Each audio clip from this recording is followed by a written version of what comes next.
is someone who doesn't take easily to compliments, but he has quite simply been my strength and stay all these years.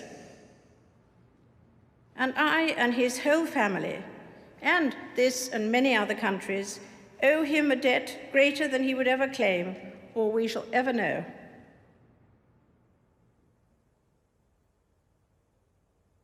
Although it's a time of great happiness and good cheer for many, Christmas can be hard for those who have lost loved ones. This year especially, I understand why. But for me, in the months since the death of my beloved Philip, I have drawn great comfort from the warmth and affection of the many tributes to his life and work, from around the country, the Commonwealth, and the world. His sense of service, intellectual curiosity, and capacity to squeeze fun out of any situation were all irrepressible. That mischievous, inquiring twinkle was as bright at the end as when I first set eyes on him. But life, of course, consists of final partings as well as first meetings. And as much as I and my family miss him, I know he would want us to enjoy Christmas. We felt his presence as we, like millions around the world, readied ourselves for Christmas. While COVID again means we can't celebrate quite as we may have wished, we can still enjoy the many happy traditions. Be it the singing of carols, as long as the tune is well known, decorating the tree, giving and receiving presents, or watching a favorite film where we already know the ending. It's no surprise that families so often treasure their Christmas routines. We see our own children and their families embrace the roles, traditions, and values that mean so much to us, as these are passed from one generation to the next, sometimes being updated for changing times. I see it in my own family, and it is a source of great happiness. Prince Philip was always mindful of this sense of passing the baton. That's why he created the Duke of Edinburgh's Award, which offers young people throughout the Commonwealth and beyond the chance of exploration and adventure.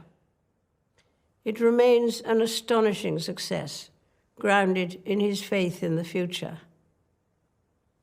He was also an early champion of taking seriously our stewardship of the environment, and I am proud beyond words that his pioneering work has been taken on and magnified by our eldest son, Charles, and his eldest son, William, admirably supported by Camilla and Catherine, most recently at the COP Climate Change Summit in Glasgow.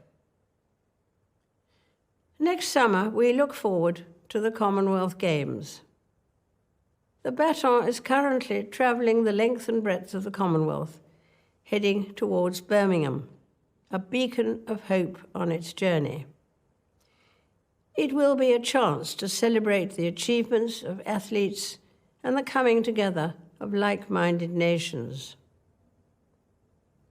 And February, just 6 weeks from now, will see the start of my Platinum Jubilee year, which I hope will be an opportunity for people everywhere to enjoy a sense of togetherness, a chance to give thanks for the enormous changes of the last 70 years, social, scientific, and cultural, and also to look ahead with confidence. I'm sure someone somewhere today will remark that Christmas is a time for children. It's an engaging truth, but only half the story. Perhaps it's truer to say that Christmas can speak to the child within us all. Adults, when weighed down with worries, sometimes fail to see the joy in simple things, where children do not. And for me and my family, even with one familiar laugh missing this year, there will be joy in Christmas, as we have the chance to reminisce and see anew the wonder of the festive season through the eyes of our young children, of whom we were delighted to welcome 4 more this year. They teach us all a lesson, just as the Christmas story does, that in the birth of a child there is a new dawn with endless potential. It is this simplicity of the Christmas story that makes it so universally appealing. Simple happenings that form the starting point of the life of Jesus, a man whose teachings have been handed down from generation to generation and have been the bedrock of my faith. His birth marked a new beginning. As the carol says, the hopes and fears of all the years are met in thee tonight. I wish you all a very happy Christmas.